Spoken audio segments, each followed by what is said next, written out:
Saul Kars, la haine revêt des acceptations plurielles.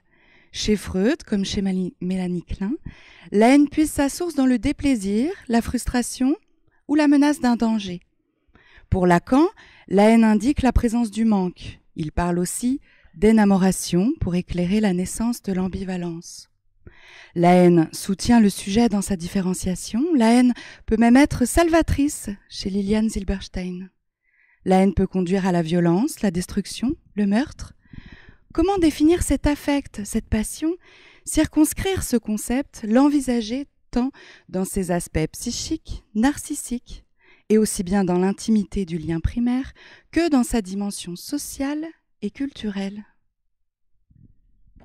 Voilà l'exemple même des questions pas faciles. Mais évidemment, c'est pour ça qu'on se réunit. Vous serez un nombre de dimensions intimes, publiques, culturelles, sociales, etc. Ça veut dire quoi?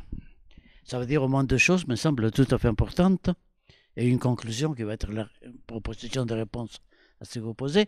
Et premièrement, amour-haine ne comporte pas des dimensions uniquement psychologiques ou psychiques. Il me semble le point tout à fait intéressant. Donc, on ne peut pas les expliquer, voire même on ne peut pas les mettre en œuvre. On ne peut pas les ressentir en tant que sujet.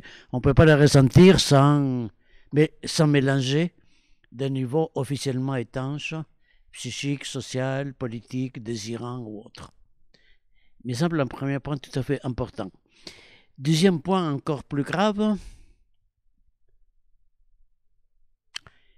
je ne suis pas sûr, je cherche comment le dire calmement, je ne suis pas sûr qu'il s'agisse d'un concept. Vous me demandez comment définir ce concept.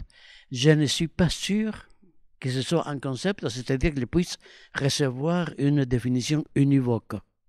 Oui, d'un point de vue psy, oui, d'un point de vue social, qui est assez différent. Un sociologue comme Pierre Bourdieu a écrit des choses là-dessus tout à fait intéressantes, mais c'est une métaphore, amour-haine. C'est-à-dire, sur les mêmes appellations, cohabitent plus ou moins calmement, et cohabitent de point de vue des acceptions tout à fait différentes. Un des points qui m'intéresse le plus, qui me font accepter immédiatement les propositions de mon ami Albert, c'est effectivement, c'est un des rares lieux de psy où les psys sont au courant qu'il n'y a pas que la psy de la vie. Et donc, bon, je dirais la même chose pour les sociologues. Hein, mais... Donc, bon, il n'y a pas de définition possible. Si définition veut dire petit a, petit b, petit c. Il y a une caractérisation possible en termes de, je dirais, carrefour, métaphore, lieu de rencontre des dimensions les plus hétérogènes. C'est un des nombreux phénomènes qui montrent l'impossibilité d'une définition cartésienne. Petit a, petit b. Voilà. Voilà une réponse qui n'est pas tout à fait une tentative d'élaboration. Je crois que vous avez une deuxième question. Tout à fait. Quelle place l'adulte, puis le parent, laisse-t-il aux aspects infantiles dans sa vie psychique et intersubjective? Comment ces aspects s'expriment-ils à travers les mouvements d'amour et de haine dans la groupalité familiale? Et comment accompagner la coexistence des parts infantiles du parent et de sa posture parentale, le faire parent, dont vous proposez le vocable? Oui. Quelle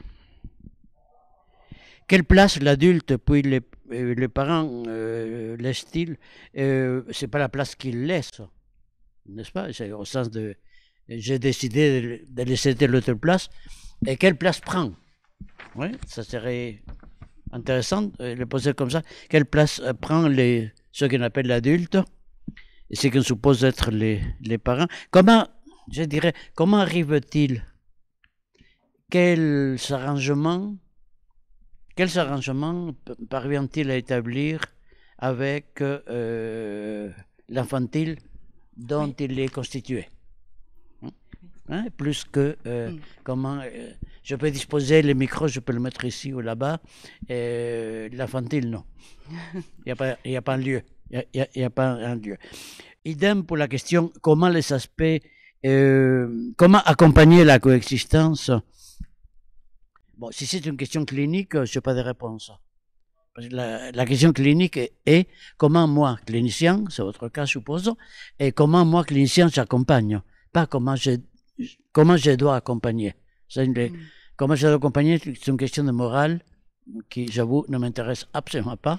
C'est comment, de fait, moi, bon, on l'accompagne avec, disons, entre autres, il faut un peu de travail théorique, hein, c'est-à-dire, est en jeu quelle place vous donnez, quelle place vous donnez à l'infantile. Un peu mon speech ce matin.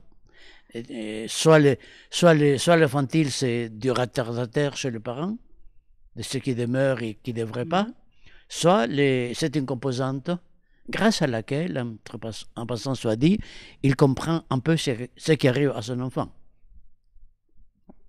Donc, c'est pas une survie, bon, je me répète, c'est une structure. Oui.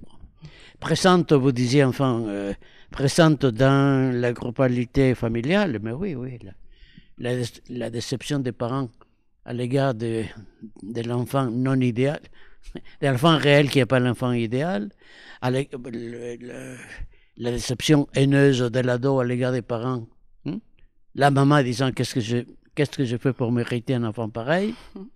Il a dû faire quelque chose, sûrement.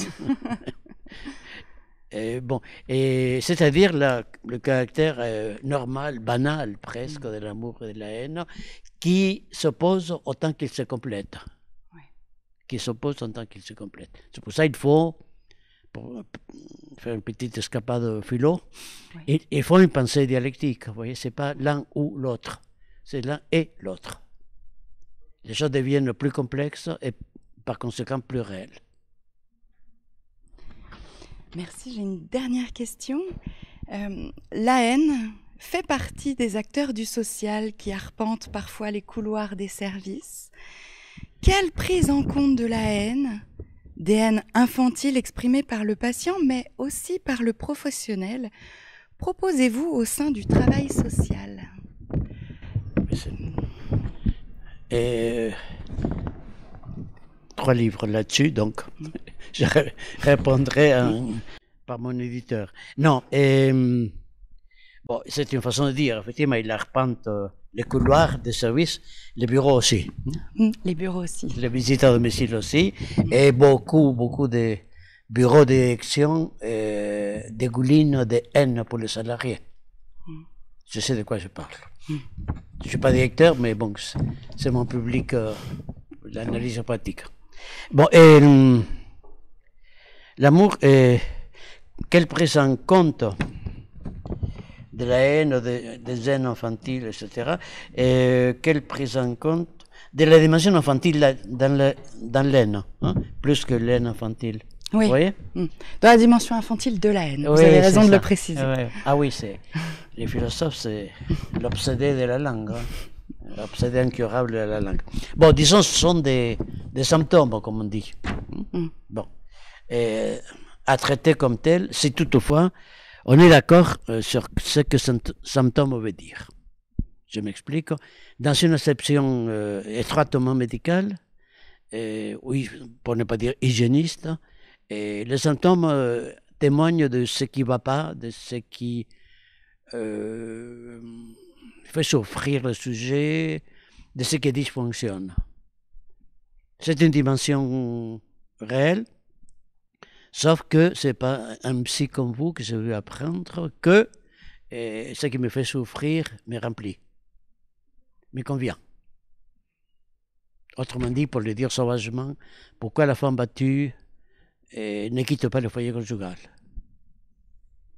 Bon, ce qui me fait mal me remplit à sa manière terrible. Donc, le symptôme n'est pas seulement l'indication de quelque chose qui ne va pas, le symptôme est aussi une parade. Et parfois que je me laisse aller, je dis une solution. C'est une parade. Efficace, en plus. Bien plus efficace et rapide que tel ou tel médicament. Dans l'analyse pratique, qui est mon sport préféré, mon jouet préféré. J'explique toujours que la toxicomanie, je suis pas pour, l'alcoolisme, je suis pas pour, bon, c'est banal à dire comme ça, mais que pour le sujet, c'est une parade possible. C'est une manière efficace, qui n'est pas la mienne, qui n'est pas la vôtre, mais c'est une manière qu'il a trouvée pour contourner ce qui lui arrive ou ce qu'il pense qu'il arrive. Donc, premièrement, les symptômes comme indication de quelque chose qui ne va pas, mais aussi comme, deuxièmement, indication de quelque chose qui marche bien à sa manière. À sa manière. Troisième, dernier point pour les symptômes. Les symptômes d'un sujet, vous, moi, les symptômes, c'est l'indicateur de comment marche le monde.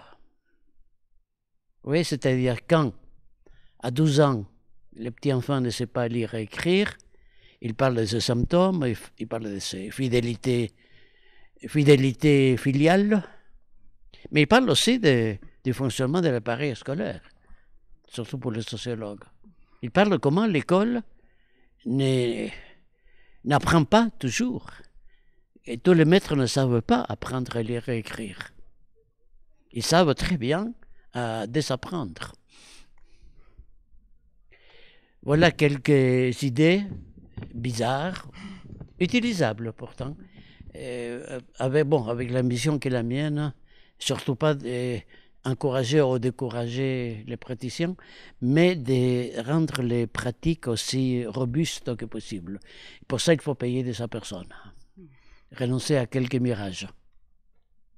Merci à vous. Merci, Saúl Cars.